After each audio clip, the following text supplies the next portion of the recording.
Find the unit digit of 2517 to the power 149। इस type का exponent form वाले किसी भी प्रॉब्लम का आप फाइनल यूनिट प्लेस बड़ी आसानी से निकाल सकते हैं।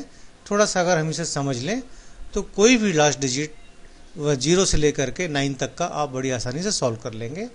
कैसे? सबसे पहले हम लिखते हैं कि एंड विद द डिजिट 7। इस प्रॉब्लम को हम यहाँ लिख रहे हैं क्योंकि इसका लास्ट डिजिट जो है 7 है, तो इसका टू द पावर 149 में इस पूरे का जो सॉल्यूशन होगा उसका लास्ट डिजिट क्या होगा ये हमें निकालना है। तो पहले इसको थोड़ा हम समझ लें।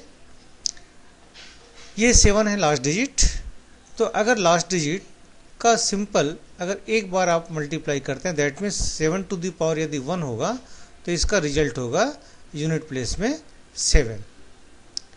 अगर 7 का पावर 2 होगा, 7 का पावर 2 का मतलब 7 इंटू 7 तो ये हुआ 49। दैट मीन्स अगर 2 बार 7 का आपने इंटू किया है टू द पावर अगर 2 है तो इसका जो लास्ट डिजिट होगा यानी यूनिट प्लेस जो होगा वो होगा 9। 7 का पावर 3 के लिए देखेंगे तो इसके लिए ये जो 7 के पावर 2 करने के बाद हमें यूनिट प्लेस 9 मिला था, इस 9 का मल्टीप्लाई हम करेंगे अगेन 7 से। 9 का हम मल्टीप्लाई करेंगे 7 से तो ये मिलेगा 63। यानी कि 7 का पावर यदि 3 होगा तो उसका यूनिट प्लेस जो होगा वो 3 होगा। अब 7 का पावर यदि हमें 4 करना है उस कंडीशन में इस 3 का यानी कि यहाँ पे जो लास्ट डिजिट है यानी यूनिट प्लेस जो है उसका मल्टीप्लाई हम अगेन 7 से करेंगे। तो 3 इंटू अगर हमने 7 किया तो ये हो गया 21।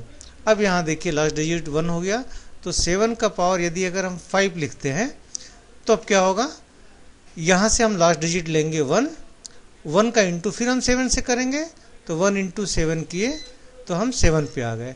दैट मीन्स 1 इंटू 7 यानी 7। अब देखिए यहाँ 7 था, 7 का पावर 1 भी 7 है, 7 का पावर 5 भी 7 है, मतलब यहाँ से ये रिपीट होना चालू हो गया।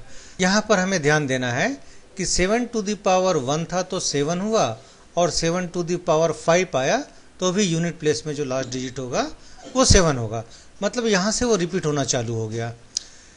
दैट मीन्स पावर 1 से लेके पावर 4 तक का डिफरेंट वैल्यू आया यूनिट प्लेस, लेकिन 5 से फिर से रिपीटिंग चालू हो गया। तो अगर हमें 4 तक के पावर के बारे में मालूम है कि यूनिट प्लेस क्या होगा तो बाकी को हम सॉल्व कर सकते हैं। आइए देखें कैसे। यहाँ पर 7 टू द पावर 1 और 7 टू द पावर 4 ये एक सीरीज बना है, उसके बाद फिर रिपीट होना चालू हो गया है।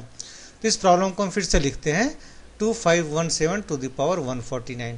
अगर इस एक्सपोनेंट को देखिए 4th पावर के बाद 5th पावर में रिपीट होने लग रहा है, इसका मतलब इस एक्सपोनेंट को यदि हम डिवाइड करें 4 से तो 149 को यदि हम 4 से डिवाइड करते हैं तो हमारे पास जो रिमाइंडर बचेगा यानी कितने पावर रिमाइंडर बचेंगे ये हमें देखने हैं। 149 को अगर आप 4 से डिवाइड करेंगे तो 4 से डिवाइड करने पे ये 3 जा 12 होगा, यहाँ पे 2 बचा, 2 और 9 29 हुआ, 4 7 जा 28, तो 1 आपका रिमाइंडर बचा। तो यहाँ फाइनली रिमाइंडर जो हमें मिलेगा वो 1 पावर मिलेगा।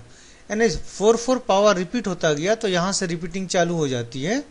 अब रिमाइंडर 1 बचा यानी कि जो फाइनल डिजिट होगा वो 7 के पावर 1 वाली डिजिट होगी, यानी कि यूनिट प्लेस होगी 7। अगर रिमाइंडर 2 आता तो वो होता 9। यहाँ पर अगर 3 होता तो हमें मिलता 3, और अगर रिमाइंडर 0 बचता क्योंकि 4 तो रिमाइंडर बचेगा नहीं, अगर 4th पोजीशन पे आता तो हमें मिलता 1, यूनिट प्लेस यहाँ पर इसका 1 मिलता। ये रिमाइंडर 1 हमें ये बताता है कि 7 का पावर अगर 1 होगा तो उसका जो यूनिट प्लेस होगा, हम 7 देख रहे हैं, तो इस पूरे प्रॉब्लम का जो सॉल्यूशन होगा उसका यूनिट प्लेस भी 7 ही होगा। तो इसे हमने मार्क किया, ये 1 एक्सपोनेंट है, इसे हमने यहाँ देखा 7 का पावर 1, और इसका जो रिजल्ट अगर हम यूनिट प्लेस में लिखेंगे तो यूनिट डिजिट जो होगा हमारा वो होगा इस 7 टू द पावर 1 का, ये 7 है, इस 7 को हम यहाँ लिख सकते हैं कि इस पूरे का प्रॉब्लम का जो सॉल्यूशन होगा उसका यूनिट प्लेस 7 हो। अगर आप ये समझ गए तो किसी भी प्रकार की कोई भी डिजिट अगर यूनिट प्लेस है उसका कितना भी पावर हो उसका आप यूनिट प्लेस आसानी से निकाल सकते हैं। इसी प्रकार का आपको सॉल्व करना है या एक बार प्रैक्टिस करने की आपको ज़रूरत है। तो आप बता सकते हैं। इसी प्रकार से 3 का भी अगर पावर मान लीजिए n हो तो भी आप निकाल सकते हैं। इनके अलावा 4 यूनिट प्लेस में हो या 8 यूनिट प्लेस में हो तो उसको हमें 2 के फॉर्म में कन्वर्ट करना पड़ता है और उसके बाद हम पावर बता सकते हैं उसका n का यूनिट प्लेस क्या होगा।